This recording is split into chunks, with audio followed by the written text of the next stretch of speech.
നമസ്കാരം. Evening business ന്യൂസിലേക്ക് സ്വാഗതം. ആദ്യം പ്രധാന വാർത്തകൾ. ഒമാനുമായി ചരിത്രപരമായ സ്വതന്ത്ര വ്യാപാര കരാറിൽ പ്രധാനമന്ത്രി നരേന്ദ്രമോദി ഒപ്പുവച്ചു. $3 ബില്യൺ ഇന്ത്യൻ കയറ്റുമതിക്ക് ഇനി ഒമാനിൽ നികുതിയില്ല.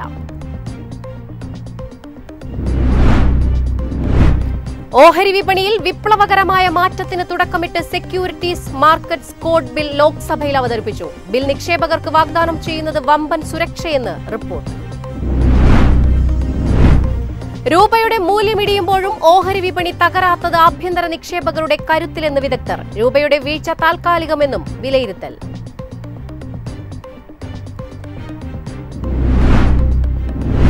അമേരിക്കൻ താരിഫ് ആഘാതത്തെ മറികടക്കാൻ ഇന്ത്യ ലോകത്തിന്റെ മറ്റു ഭാഗങ്ങളിലേക്ക് വ്യാപാര ശൃംഖല വ്യാപിപ്പിക്കുന്നു. ഒമാൻ മുതൽ യൂറോപ്പ് വരെയുള്ള രാജ്യങ്ങളെ ഉൾപ്പെടുത്തി വ്യാപാര സഖ്യം വിപുലീകരിക്കുന്നതായി റിപ്പോർട്ട്. തൊഴിലുറപ്പിലൂടെ വരുമാനം കണ്ടെത്തിയിരുന്ന നിരവധി കുടുംബങ്ങളെ തകർക്കുന്ന നടപടിയാണ് കേന്ദ്ര സർക്കാരിന്റേതെന്ന് ധനമന്ത്രി കെ.എൻ. ബാലഗോപാൽ. തൊഴിലുറപ്പിനെ ആശ്രയിച്ചിരുന്നവർക്ക് കേന്ദ്ര സർക്കാരിന്റെ നയം മാറ്റം തിരിച്ചടിയാകുമെന്നും ധനമന്ത്രി. വിശദമായ വാർത്തകൾ നോക്കാം. ഇന്ത്യൻ ഓഹരി വിപണി ഇന്ന് നേരിയ നഷ്ടത്തിൽ ക്ലോസ് ചെയ്തു. സെൻസെക്സ് 77 പോയിന്റ് ഇടിഞ്ഞ് 84,481 ക്ലോസ് ചെയ്തു. നിഫ്റ്റി 3 പോയിന്റ് ഇടിഞ്ഞ് 25,815 ക്ലോസ് ചെയ്തു. വിശദാംശങ്ങളുമായി ന്യൂസ് ഡെസ്കിൽ നിന്നും വിഷ്ണുവാണ് ചേരുന്നത്. വിഷ്ണു, ഏതൊക്കെ ഘടകങ്ങളാണ് ഇന്ന് വിപണിയെ നഷ്ടത്തിലേക്ക് നയിച്ചത്? ഈ ഒരു ക്ലോസിംഗിൽ നമ്മൾ മാർക്കറ്റ് നോക്കുമ്പോൾ കാണാൻ സാധിക്കുന്നത് വളരെ ഒരു ഡെഡ് ആയിട്ടുള്ള ഒരു വലിയ മൂവ്മെൻറ്റ് ഇല്ലാത്തൊരു മാർക്കറ്റ് തന്നെയായിരുന്നു ഇന്ന് നമ്മൾ കണ്ടത്. ഏതായാലും ഒരു ഫ്ലാറ്റ് നോട്ടിലുള്ള ഒരു ക്ലോസിംഗ് ആണ് ഇന്ന് മാർക്കറ്റ് എടുത്തിരിക്കുന്നത്. നിഫ്റ്റി 50യെ സംബന്ധിച്ച് കൃത്യം പറഞ്ഞു കഴിഞ്ഞാൽ ഒരു വലിയ ചേഞ്ച് ഇല്ലാത്തൊരു ക്ലോസിംഗ് 25,817 എന്ന നിലയിൽ ഒരു ഫ്ലാറ്റ് ക്ലോസിംഗ് ആണ് എടുത്തിരിക്കുന്നത്. ബാങ്ക് നിഫ്റ്റിയെ സംബന്ധിച്ച് ഒരു ഫ്ലാറ്റ് നെഗറ്റീവ് നോട്ടിൽ 23 പോയിന്റിൻ്റെ ഇടിവ് രേഖപ്പെടുത്തിക്കൊണ്ട് 58,902 എന്നൊരു നിലയിലുമാണ് ഇന്നത്തെ മാർക്കറ്റ് ക്ലോസ് ചെയ്തതായിട്ട് കാണാൻ സാധിക്കുന്നത്. അതായത് നിഫ്റ്റി 50യിൽ നിന്ന് നേട്ടം രേഖപ്പെടുത്തിക്കൊണ്ട് ക്ലോസ് ചെയ്ത ഓഹരികൾ നോക്കുമ്പോൾ നമുക്ക് കാണുന്നത് ഇന്ന് ഇൻഡിഗോയുടെ ഓഹരിയിലാണ് ഏറ്റവും കൂടുതൽ നേട്ടമുണ്ടായിരുന്നത്. 2.9% നേട്ടം രേഖപ്പെടുത്തി. TCS, മാക്സെൽ, ടെക് മഹീന്ദ്ര, ഇൻഫോസിസ് ഇത്തരം ഓഹരികളിൽ 1.5% മുകളിലേക്ക് നേട്ടമുണ്ടായിരുന്നു. വിപ്രോ 1.1% നേട്ടമാണ് രേഖപ്പെടുത്തിയത്. Adani port, Hindalco, doctor Reddy, HDFC life, HCL tech, axis bank തുടങ്ങിയ ഓഹരികളും നേട്ടം രേഖപ്പെടുത്തിയാണ് ഇന്ന് ക്ലോസ് ചെയ്തത്. എന്നാൽ ഇടിവിലോട്ട് വരുമ്പോൾ സൺ ഫാർമയിൽ 2.62% ഇടിവുണ്ടായിരുന്നു. ടാറ്റ സ്റ്റീൽ 1.5% ഇടിവാണ്. Power grid, Asian paint, Tata consumers, L&T, NTPC, Mahindra and Mahindra തുടങ്ങിയ ഓഹരികളും ഇടിവ് രേഖപ്പെടുത്തിക്കൊണ്ടാണ് ഇന്ന് നിഫ്റ്റി 50യിൽ ക്ലോസ് ചെയ്തിരിക്കുന്നത്.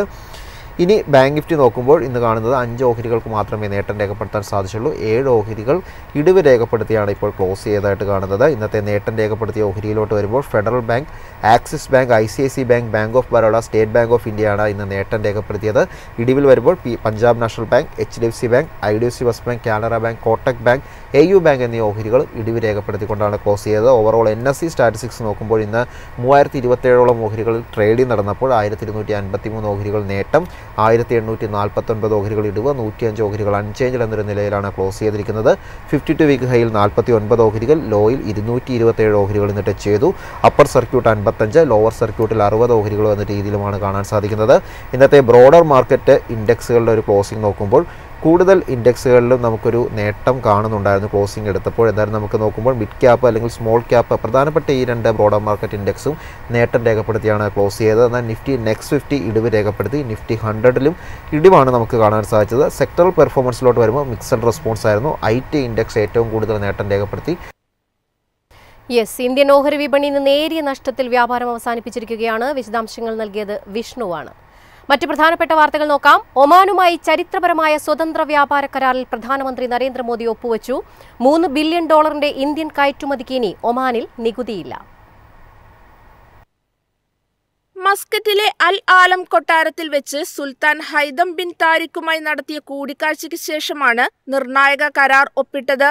നിലവിൽ ഒമാനിലേക്കെത്തുന്ന 80% ഇന്ത്യൻ ഉൽപ്പന്നങ്ങൾക്കും 5% ഇറക്കുമതി തീരുവയുണ്ട്. എന്നാൽ ഈ കരാറിലൂടെ ഇനി പറയുന്ന മേഖലകളിൽ ഇന്ത്യക്ക് വൻ മുന്നേറ്റമുണ്ടാകും. ഇന്ത്യയിൽ നിന്നുള്ള തുണിത്തരങ്ങൾക്ക് ഇനി കസ്റ്റംസ് ഡ്യൂട്ടി ഇല്ലാതെ ഒമാൻ വിപണിയിലെത്താം. കാറുകൾക്കും സ്പെയർ പാർട്സുകൾക്കും ഇനി ഒമാനിൽ നികുതി ഇളവ് കിട്ടും. അരി, സുഗന്ധവ്യഞ്ജനങ്ങൾ എന്നിവയ്ക്ക് പുറമെ പ്രോസസ് ചെയ്ത ഭക്ഷണ പദാർത്ഥങ്ങൾക്കും ഇളവുകൾ ബാധകമാണ്. ജെംസ് ആൻഡ് ജ്വല്ലറി കയറ്റുമതിയിൽ ഇന്ത്യക്ക് ഗൾഫ് വിപണിയിൽ കൂടുതൽ കരുത്തും ലഭിക്കും. ഇതിനകം ഒമാനിൽ നിന്ന് $5 ബില്യൺ നിക്ഷേപമാണ് ഇന്ത്യയിലേക്ക് എത്തിയതെന്നും റിപ്പോർട്ടുകൾ സൂചിപ്പിക്കുന്നു. ഈ കരാറോടെ സ്റ്റീൽ, അമോണിയ, ലോജിസ്റ്റിക്സ് എന്നീ മേഖലകളിൽ കൂടുതൽ ഒമാനി നിക്ഷേപം ഇന്ത്യയിലേക്ക് ഒഴുകും. ഒമാനി ഉൽപ്പന്നങ്ങൾക്ക് ഇന്ത്യൻ വിപണിയിലും എളുപ്പത്തിൽ പ്രവേശനം ലഭിക്കുന്നതോടെ ഇരു രാജ്യങ്ങളും തമ്മിലുള്ള വ്യാപാര കമ്മി കുറയ്ക്കാൻ സാധിക്കും. ഒമാൻ സന്ദർശന വേളയിൽ പ്രധാനമന്ത്രി നരേന്ദ്രമോദി നടത്തിയ പ്രസംഗം ഇന്ത്യ ഒമാൻ സാമ്പത്തിക ബന്ധത്തിലെ പുതിയൊരു അധ്യായത്തിന്റെ സൂചന കൂടിയാണ് നൽകിയത്. അടുത്ത 5 വർഷത്തിനകം ഹരിതോർജ്ജ മേഖലയിൽ 5 പുതിയ വൻകിട പദ്ധതികൾ തുടങ്ങാനാണ് മോദി ആഹ്വാനം ചെയ്തത്. ഇതിനായി 5 പ്രധാന മേഖലകളെയും അദ്ദേഹം ചൂണ്ടിക്കാട്ടി. ഗ്രീൻ ഹൈഡ്രജൻ, ഗ്രീൻ അമോണിയ, ഊർജ്ജ സംഭരണം, സ്മാർട്ട് ഗ്രിഡുകൾ എന്നീ പഞ്ചരത്ന ലക്ഷ്യങ്ങളാണ് അവയെന്നാണ് അദ്ദേഹം വ്യക്തമാക്കിയത്. News desk, MyFin TV. ഓഹരി വിപണിയിൽ വിപ്ലവകരമായ മാറ്റത്തിന് തുടക്കമിട്ട് സെക്യൂരിറ്റീസ് മാർക്കറ്റ്സ് കോഡ് ബിൽ ലോക്സഭയിൽ അവതരിപ്പിച്ചു. ബിൽ നിക്ഷേപകർക്ക് വാഗ്ദാനം ചെയ്യുന്നത് വമ്പൻ സുരക്ഷയെന്ന് റിപ്പോർട്ട്. അനാവശ്യമായ സങ്കീർണതകൾ ഒഴിവാക്കി ഇന്ത്യൻ ഓഹരി വിപണിയെ ലോകനിലവാരത്തിലേക്ക് ഉയർത്താനാണ് 2025 ഈ സെക്യൂരിറ്റീസ് മാർക്കറ്റ്സ് കോഡ് ലക്ഷ്യമിടുന്നത്. ഈ ബില്ല് ഉടൻ തന്നെ പാർലമെന്ററി സമിതിയുടെ പരിശോധനയ്ക്ക് ശേഷം നിയമമായി മാറും. ഇത്രയും കാലം ഇന്ത്യൻ വിപണിയെ നിയന്ത്രിച്ചിരുന്നത് 1992 SEBI act, 1996 depository act, 1956 securities contract act എന്നിവയാണ്. പുതിയ ബില്ലിലൂടെ ഈ 3 നിയമങ്ങളും റദ്ദാക്കി ഒറ്റ നിയമത്തിന് കീഴിലാക്കും. സെബിയുടെ പ്രവർത്തനങ്ങൾ കൂടുതൽ വ്യക്തതയും ഉത്തരവാദിത്വവും ഉറപ്പാക്കിയാണ് ബില്ലിന്റെ ലക്ഷ്യം. പുതിയ നിബന്ധനകൾ പുറപ്പെടുവിക്കുന്നതിന് മുൻപ് വിപുലമായ കൂടിയാലോചനകൾ വേണമെന്നും ബില്ല് നിർദ്ദേശിക്കുന്നു. അതുപോലെ ഇനി കേസുകൾ വർഷങ്ങളോളം നീണ്ടുപോകില്ല. എല്ലാ തരത്തിലുള്ള ക്വാസി ജുഡീഷ്യൽ നടപടികൾക്കുമായി ഒരൊറ്റ വിധിനിർണയ പ്രക്രിയ ബില്ല് വിഭാവനം ചെയ്യുന്നു. അന്വേഷണങ്ങൾക്കും ഇടക്കാല ഉത്തരവുകൾക്കും കൃത്യമായി സമയപരിധി നിശ്ചയിക്കുന്നതിലൂടെ നിയമ നടപടികൾ കൂടുതൽ വേഗത്തിലാക്കും. ചെറിയ പിഴവുകൾക്ക് ജയിലിൽ ശിക്ഷയില്ലെന്നും ബിൽ വ്യക്തമാക്കി. ചെറിയ സാങ്കേതിക പിഴവുകൾക്ക് ക്രിമിനൽ നടപടികൾക്ക് പകരം സിവിൽ പെനാൽറ്റികൾ ഏർപ്പെടുത്താനാണ് നീക്കം. എന്നാൽ മാർക്കറ്റ് കൃത്രിമത്വം, അന്വേഷണങ്ങളുള്ള നിസ്സഹകരണം തുടങ്ങിയ ഗുരുതരമായ ലംഘനങ്ങൾക്ക് കർശന ക്രിമിനൽ നടപടികൾ തുടരുകയും ചെയ്യും. നിക്ഷേപകരുടെ പരാതികൾ പരിഹരിക്കാൻ ഒരു ഓംബുഡ്സ്മാൻ സംവിധാനം വരും. പരാതികൾക്ക് വേഗത്തിലും ഘടനാപരമായ രീതിയിലും പരിഹാരം കാണാൻ ഇത് സഹായിക്കും. News desk, MyFin TV. രൂപയുടെ മൂല്യമിടിയുമ്പോഴും ഓഹരി വിപണി തകരാത്തത് ആഭ്യന്തര നിക്ഷേപകരുടെ കരുത്തിലെന്ന് വിദഗ്ധർ.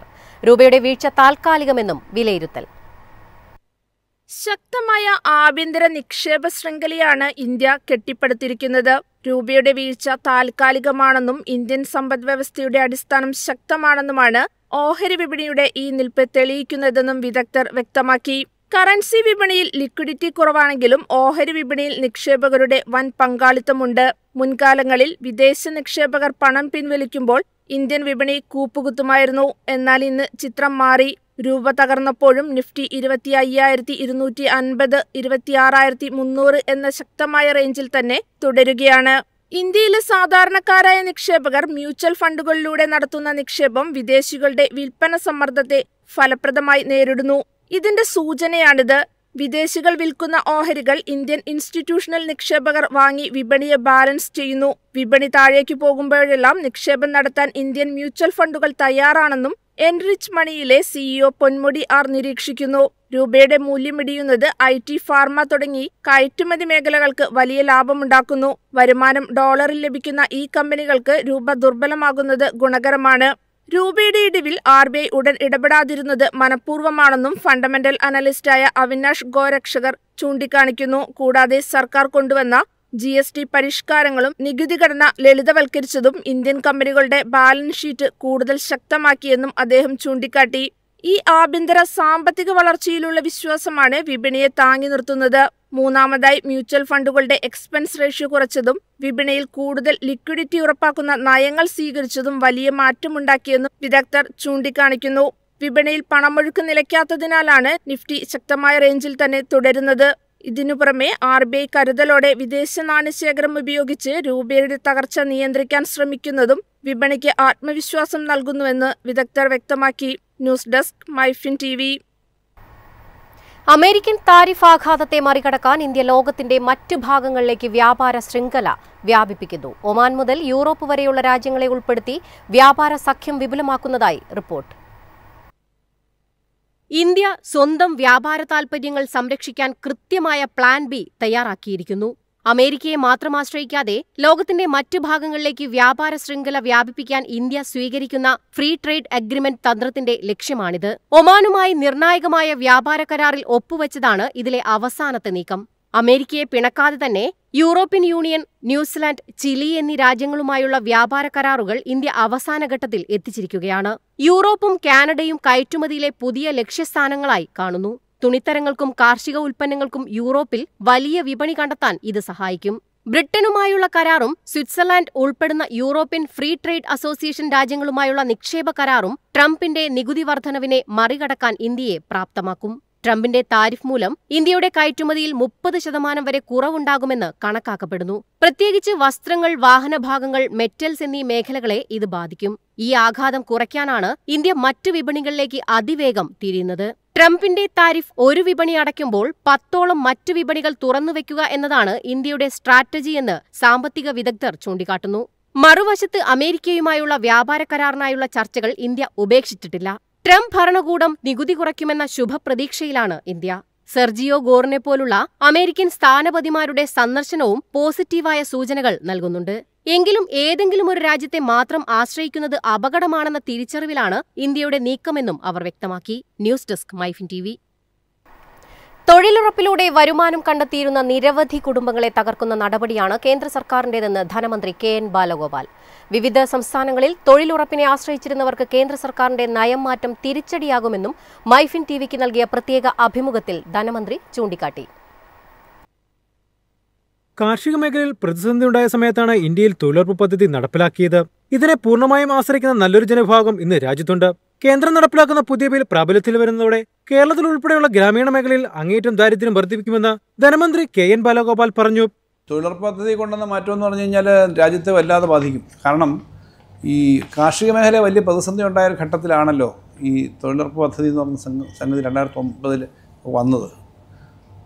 അതിനുശേഷം അത് വളരെ നന്നായിട്ട് നടന്നു. ധാരാളം ആളുകൾക്ക് ജോലി കിട്ടി. കേരളത്തിൽ തന്നെ 10-13 ലക്ഷം കുടുംബങ്ങൾ അതിൽ തന്നെ ഡിപ്പെൻഡ് ചെയ്തിട്ടുണ്ട്.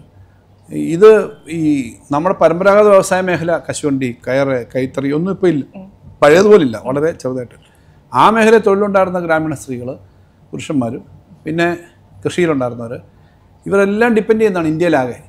അത് കേന്ദ്രം വല്ലാതെ വെട്ടിക്കുറയ്ക്കുക എന്ന് പറഞ്ഞാൽ അതിനർത്ഥം അങ്ങേയറ്റം ദാരിദ്ര്യം നമ്മുടെ ഗ്രാമപ്രദേശങ്ങളിൽ വർദ്ധിക്കും. നിയമസഭാ തെരഞ്ഞെടുപ്പിന് മുന്നോടിയായുള്ള ഇടക്കാല ബജറ്റിൽ ജനപ്രിയ നടപടികൾ പ്രതീക്ഷിക്കാമെന്നും സംസ്ഥാനത്തിന്റെ ഭാവി മുന്നിൽ കണ്ടുള്ള സമ്പൂർണ്ണ ബജറ്റായിരിക്കും ഇതെന്ന സൂചനയും ധനമന്ത്രി നൽകി. കേരളത്തിന്റെ ബെറ്റർ ഫ്യൂച്ചറാണ്. കേരളത്തിന്റെ പുതിയ തലമുറയ്ക്ക് നല്ല ബെനിഫിറ്റ് ഉണ്ടാക്കുന്ന, പഴയ തലമുറയ്ക്ക് നല്ലതുണ്ടാകുന്ന, ഇന്ത്യയിലെ ഏറ്റവും കൂടുതൽ ആയുസ് കിട്ടുന്ന സംസ്ഥാനങ്ങളിലൊന്നാണ്. പിന്നെ വളരെ എഡ്യൂക്കേഷൻ്റെ കാര്യത്തിലും മറ്റു കാര്യത്തിലൊക്കെ വലിയ ഡെവലപ്മെൻറ്റ് ചരിത്രം നമുക്കുണ്ട്. നമ്മുടെ ജിറിയാട്രിക് പോപ്പുലേഷൻ കൂടിക്കൊണ്ടിരിക്കുന്നു, പുതിയ തലമുറയിൽ ജനസംഖ്യ കുറയുന്നു. ഇതെല്ലാം അഡ്രസ്സ് ചെയ്യാൻ പറ്റുന്ന, ഭാവിയിലേക്ക് ഏറ്റവും കൂടുതൽ നമ്മുടെ ആളുകൾക്ക് ഇവിടെ തന്നെ നിന്ന് ജോലി ചെയ്യാൻ പറ്റുന്ന, പുറത്തേക്ക് പോയിട്ടുള്ള ആളുകൾ ഉൾപ്പെടെ, മറ്റ് സംസ്ഥാനക്കാരുള്ള, മറ്റ് രാജ്യക്കാർ ഉൾപ്പെടെയുള്ള ആളുകൾ കേരളത്തിനകത്തേക്ക് വന്ന് ജോലി ചെയ്യാൻ പറ്റുന്ന ഒരു കേരളമാണ് നമ്മൾ സ്വപ്നം കാണുന്നത്. അത് കൂടുതൽ ശക്തമാക്കാൻ പറ്റുന്ന എല്ലാ നിലപാടുകളും സംസ്ഥാന ഗവൺമെന്റിന്റെ ബഡ്ജറ്റിലും നിലപാടുകളിലെല്ലാം കാണും. മൈഫിൻ TVക്ക് നൽകിയ അഭിമുഖത്തിലാണ് അദ്ദേഹം ഇക്കാര്യങ്ങൾ വ്യക്തമാക്കിയത്. News bureau, Kochi. ഇന്നത്തെ സ്വർണം വെള്ളി നിരക്കുകൾ. സംസ്ഥാനത്ത് സ്വർണ്ണവിലയിൽ വർധന. ഗ്രാമിന് 30 രൂപയും പവന് 240 രൂപയുമാണ് കൂടിയത്. ഇതോടെ സ്വർണം ഗ്രാമിന് 12,360 രൂപയിലും പവന് 98,880 രൂപയിലുമാണ് വ്യാപാരം. 18 ക്യാരറ്റ് സ്വർണ്ണവിലയിലും വർധന രേഖപ്പെടുത്തി. ഗ്രാമിന് 25 രൂപ കുറഞ്ഞ് 10,165 രൂപയായി. അതേസമയം വെള്ളി വിലയിൽ മാറ്റമില്ല. ഗ്രാമിന് 210 രൂപയിലാണ് വ്യാപാരം. പ്രധാന വാർത്തകൾ വീണ്ടും. ഒമാനുമായി ചരിത്രപരമായ സ്വതന്ത്ര വ്യാപാര കരാറിൽ പ്രധാനമന്ത്രി നരേന്ദ്രമോദി ഒപ്പുവച്ചു. $3 ബില്യൺ ഇന്ത്യൻ കയറ്റുമതിക്ക് ഇനി ഒമാനിൽ നികുതിയില്ല.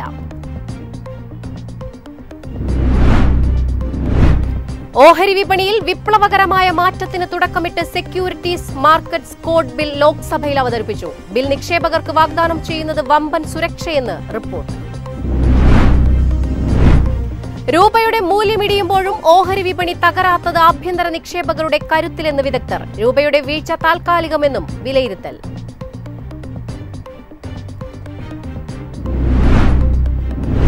അമേരിക്കൻ താരിഫ് ആഘാതത്തെ മറികടക്കാൻ ഇന്ത്യ ലോകത്തിന്റെ മറ്റു ഭാഗങ്ങളിലേക്ക് വ്യാപാര ശൃംഖല വ്യാപിപ്പിക്കുന്നു. ഒമാൻ മുതൽ യൂറോപ്പ് വരെയുള്ള രാജ്യങ്ങളെ ഉൾപ്പെടുത്തി വ്യാപാര സഖ്യം വിപുലീകരിക്കുന്നതായി റിപ്പോർട്ട്. തൊഴിലുറപ്പിലൂടെ വരുമാനം കണ്ടെത്തിയിരുന്ന നിരവധി കുടുംബങ്ങളെ തകർക്കുന്ന നടപടിയാണ് കേന്ദ്ര സർക്കാരിന്റേതെന്ന് ധനമന്ത്രി KN ബാലഗോപാൽ. തൊഴിലുറപ്പിനെ ആശ്രയിച്ചിരുന്നവർക്ക് കേന്ദ്ര സർക്കാരിന്റെ നയം മാറ്റം തിരിച്ചടിയാകുമെന്നും ധനമന്ത്രി.